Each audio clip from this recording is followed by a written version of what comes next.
Tonight, the U.S. reopens its land border to fully vaccinated Canadians. What are you guys going across for? Oh, we're gonna go to California through Buffalo. But to return to Canada, travelers must provide a negative PCR test, why some mayors are calling for the costly requirement to be removed. Plus, nobody can get past this intersection. And the current infrastructure is totally inadequate. to ease congestion, the province announces it is going ahead with the Bradford Bypass, a large highway connecting the 400 and 404. And they asked about $6,000 from him through Bitcoin. An Ontario man is stepping up to protect unsuspecting seniors from a scam that tries to dupe them into buying thousands of dollars in Bitcoin. Good evening, I'm Kelda Yoon. It's a day months in the making. For the first time since the start of the pandemic, the U.S. opened its land border this morning to fully vaccinated Canadians. But to return to Canada, travelers have to provide a negative PCR test, a costly requirement that some mayors are calling on the government to end. Greg Ross has more. It's all here. We'll give it a try. We'll give it a try. Amrit Singh and Kiran Boy had all of their documents ready to go as they prepared to drive across the Rainbow Bridge today. Yeah, it's just a business trip. We have a meeting to attend. Cliston Naibaho and his wife were off to California to visit family and flying out of the Buffalo airport. We're gonna park the car there. This man, who is visiting from the UK, didn't have a car, instead taking the heel-toe express over the bridge. He wasn't sure what to expect. Fingers crossed. He could have taken a cab over. Many taxi drivers we talked to said they were getting a number of cross-border calls. They were making sure passengers had all of their documents in order before making the trip. It's a part of our job. Getting into the U.S. wasn't the only hurdle for travelers today. They also had to make plans for the return trip home, specifically finding a place to get a PCR test for COVID-19. A negative test within 72 hours of returning is still required to get back into Canada. As soon as we land there, we will find a place where we can do a PCR test so that, we can come back. Today, many political leaders from border cities in Canada and the U.S. made a plea to the Canadian government to end the mandatory PCR test. To make it truly open, we need to remove this senseless PCR test. The molecular test does nothing to make things safer. It doesn't help anybody. It can't happen fast enough. Niagara Falls Mayor Jim Diodati says the border closures have not only hurt tourism in border cities, they've taken a toll on residents. Niagara Falls is one big city divided by a border. And what a lot of people don't understand is how it affects border communities, because there's family on both sides, friends on both sides, favorite restaurants, attractions, hotels, shopping. Just imagine wherever you live right now, if half of your town was cut off for the next 2 years. And those PCR tests can get quite pricey as well, in some cases in the hundreds of dollars, something that might make travelers think twice about making a day trip to Buffalo. It's also something that sports fans are going to have to think about this weekend. The Leafs are scheduled to play the Buffalo Sabres in Buffalo on Saturday night. That's always a huge attraction for Leaf fans who regularly flock across the border for those games. This will be the Leafs' first game in Buffalo since the start of the pandemic. Greg Ross, CBC News, Niagara Falls. Ontario is reporting 480 new cases of COVID-19 today. It's the third Monday in a row where cases have gone up, and some experts are sounding the alarm.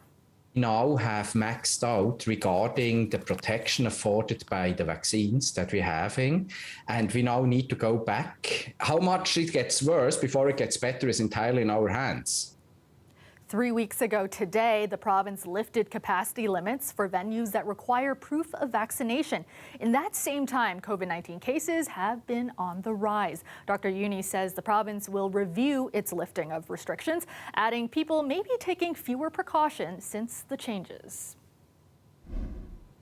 A Scarborough elementary school was shut down today due to a COVID-19 outbreak. Toronto Public Health recommended the closure of Precious Blood Catholic School after 11 students and 2 staff members tested positive. All students, staff, and close contacts have been asked to stay home, monitor their symptoms, and get tested. The Toronto Catholic District School Board says it is working closely with public health and will keep the community informed on when students can return.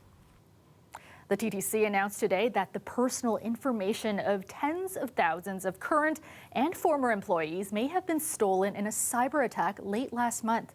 Compromised information may include the names, addresses, and social insurance numbers of up to 25,000 employees, though the agency says at this time there is no evidence that any of the information has been misused. The TTC is also investigating whether a small number of customers and vendors may be affected.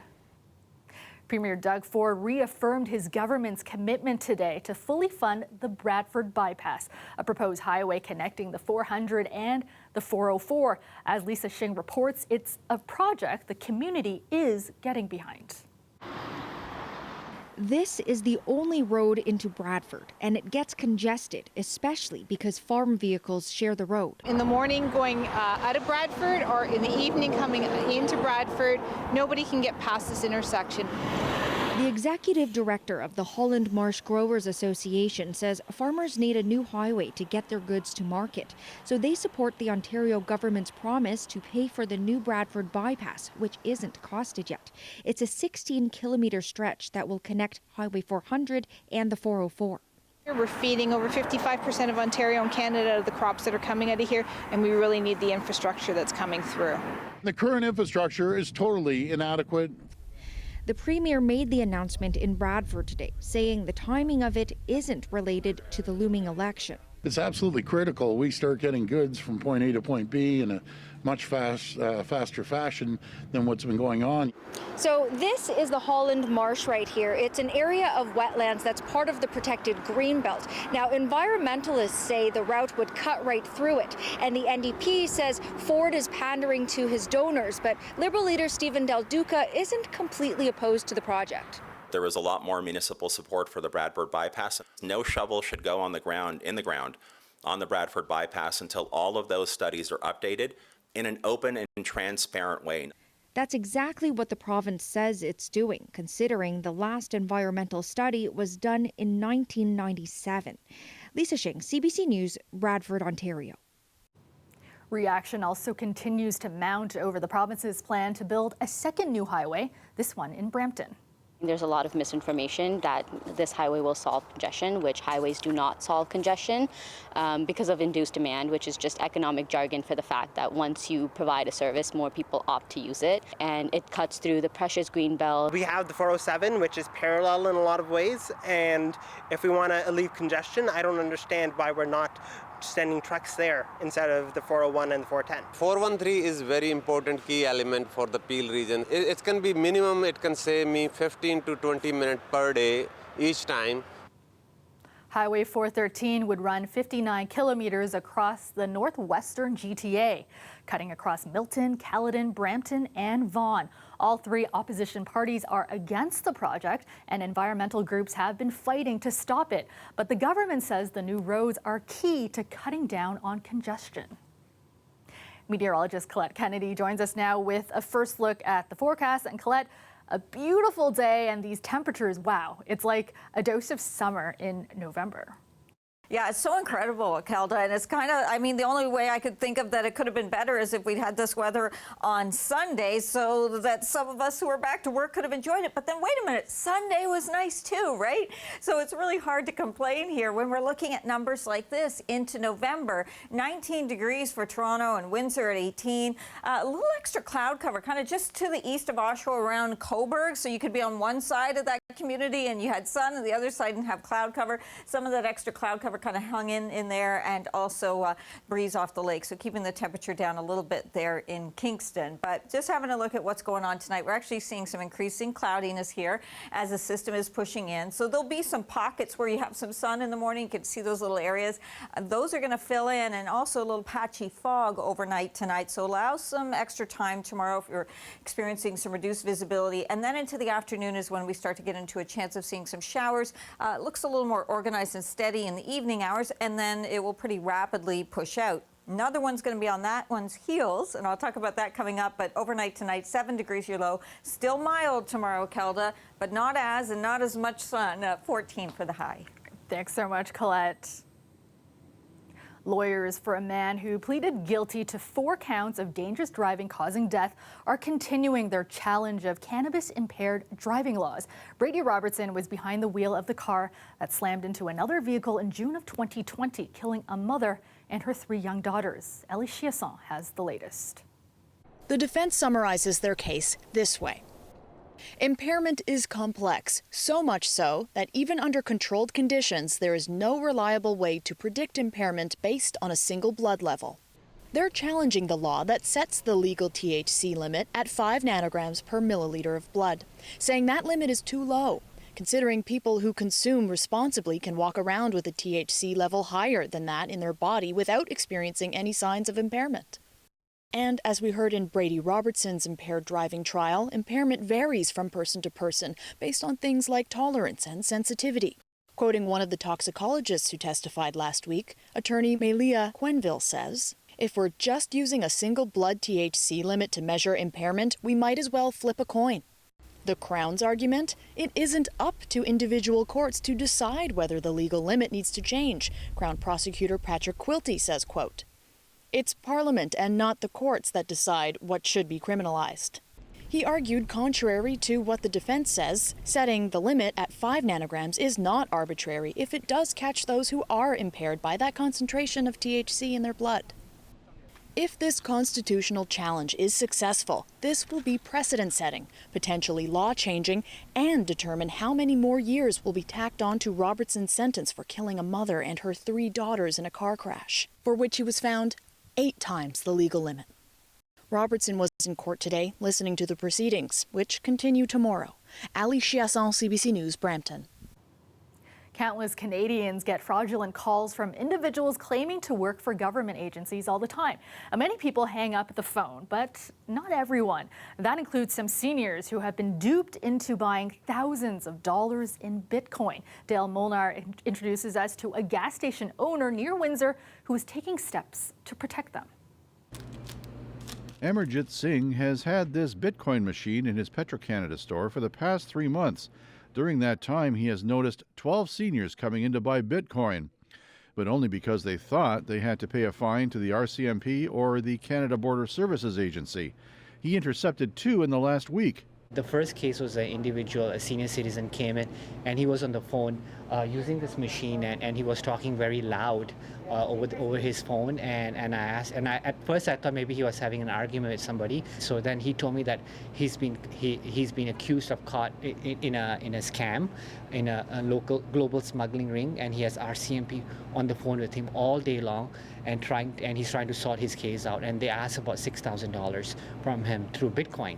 Singh was able to prevent him from transferring that money, but unfortunately found out he had already sent $950.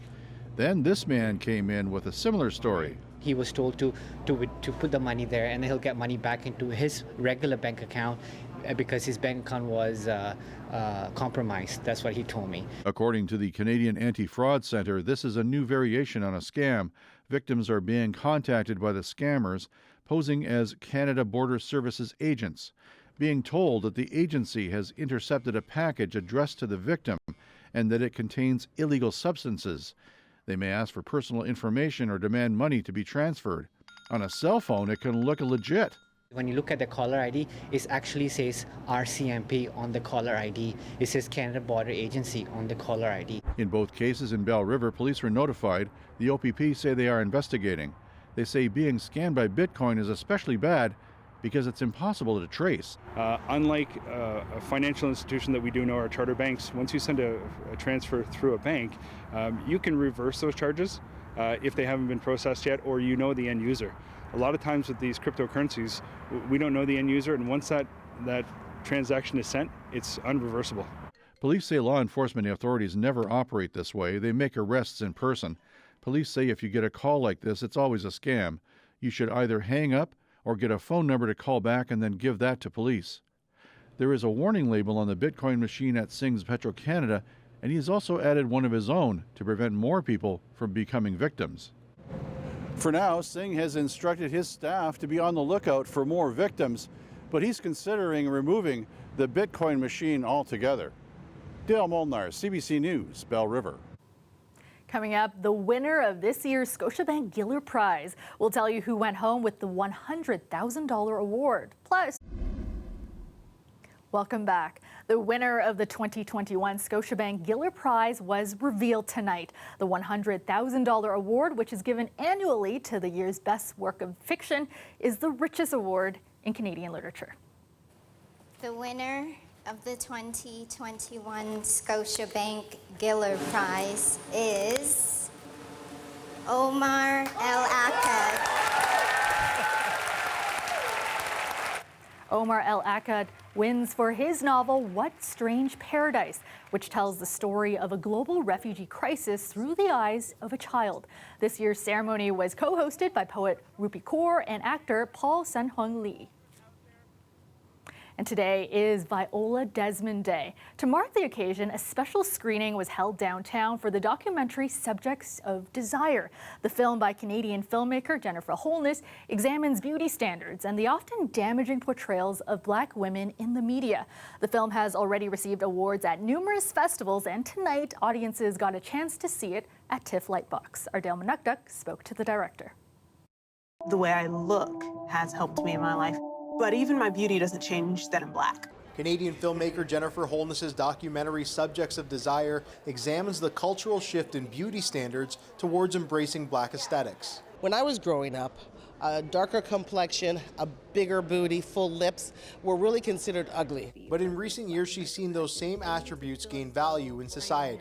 The interesting thing and the irony is that the value was often or always more significant when white women inhabited these features and attributes. The most disrespected person in America is the Black woman. The documentary looks at narratives that have pigeonholed Black women and how they are perceived. And I wanted to look at how these narratives were actually producing real harm to Black women and girls. Jennifer Holness. It was Holness's first screening of the film inside a theater with an audience made extra special on Viola Desmond Day in honor of a woman who challenged racial segregation at a cinema in New Glasgow, Nova Scotia by refusing to leave a whites-only area. Between that day and now, 75 years have passed, and the issues that are being raised about the rights of Black people in Canadian society and of Black women are still relevant, and Jennifer Holness made a great film. The film was purposely screened in the only theater at TIFF Bell Lightbox that has a balcony to allow the audience a moment to imagine where Black people were forced to sit in Nova Scotia. And someone who actually challenged the system, and to be associated and connected with her, it's very special. Subjects of Desire will be available starting tomorrow on TIFF's digital platform. Holmes is now working on a docu-series about Canadian Black history and a film about Black women and the medical industry. Dale Manukduk, CBC News, Toronto. Cirque du Soleil is poised to leap back into Toronto next spring with its first show in more than 2 years. Madam Minister, as you know, our industry has suffered dramatically, but we are back. Curious, I hope, will be the first of a new series of shows visiting your city. The last Cirque du Soleil show in Toronto was Alegria, which concluded in December 2019. Hailed as an enthralling, over-the-top magical show, Curious Cabinet of Curiosities returns to the city on April 14th for a limited showcase at Ontario Place. Tickets will go on sale to the general public in December. And you're looking at a live shot of the Toronto skyline, clear tonight with some cloudy periods developing overnight, a bit of fog as well. Currently a mild 12 degrees in the city. Let's go back to Colette now with a look at your extended forecast. And Colette, still pretty mild tomorrow, a bit wet though. Yes, we're seeing things changing a little bit, that transition, and really kind of interesting with the temperature for tomorrow, because today, yes, 19 degrees for Toronto. However, you know, this has been the 186th day this year where we've reached at least 15 degrees or warmer. It puts it at 5th in terms of the most in a year, 2021 is now at 5th. For that, since we've been keeping records, and I thank Toronto Weather Records for that data. But what's really interesting is tomorrow, if we can make 15 or even just one more day this year, then we're going to move into 4th place in terms of how many days we've seen at least 15 degrees. So let me get to that forecast for our high for tomorrow coming up here. Some of that cloud cover that pushes in overnight tonight and into tomorrow, and really filling in some areas with a bit of fog too, reducing visibility for that morning commute. So look out for that and allow some extra time for it. And then into the afternoon is when we get into this better chance of seeing some rain showers developing, more organized, a little more consistent into the evening. But it's going to move through so quickly tomorrow, later in the day, and then push back out, giving us sun for at least the beginning part of the day on Wednesday. And then the next system will be on that one's heels late Wednesday evening into Thursday. But this one's going to move through so quickly tomorrow evening that look in terms of your rainfall accumulation is not very significant, maybe 3, might even 4 or 5 millimeters there in the St. Catharines region. Tonight, though, there's a look at your mild overnight lows for southwestern Ontario. It was a lovely day in Windsor. Well, we get into a few showers developing into the afternoon, somewhat scattered in nature, not quite as organized through that region. And tonight, 4 for the low in Hamilton. How about 7 for Toronto? And here we are into tomorrow with those very important daytime highs. So you can see that for tomorrow, I am putting us at 14 degrees for the high. And with that, it's just going to be shy. We'll see if we can get that 15 in there. But do we really want to? Because really what we're seeing is the warming each year, and we're getting these warmer and warmer. Last year for this state in history is the record high at 20.1. So Wednesday down to 11 degrees. Thursday, cloud cover. Hopefully that rain holding off for some of our ceremonies for Remembrance Day. And then late Thursday into Friday, we get into some of those rain showers coming back in. Thanks so much. Finally tonight, a statue of a female hockey player has been unveiled near Toronto's Hockey Hall of Fame, aiming to spark conversations about representation in the sports. We want young girls to see a future for them in the sport, whether it be as a player, a coach, an administrator, or just a fan. So for us, the importance of this is around creating conversations around visibility and representation. And we know there's some great stories coming out of the women's game, and we want to continue to highlight those. Organizers say 46% of registered Canadian hockey players are female. Titled "This Game is for Us All," the statue is a partnership between the Professional Women's Hockey Player Association and Budweiser Canada. It will be on display until November 15th. And that's our show for you tonight. Thank you so much for watching. Dwight Drummond has your next local newscast tomorrow at 6. I will see you back here tomorrow night at 11. Have a great night, everyone.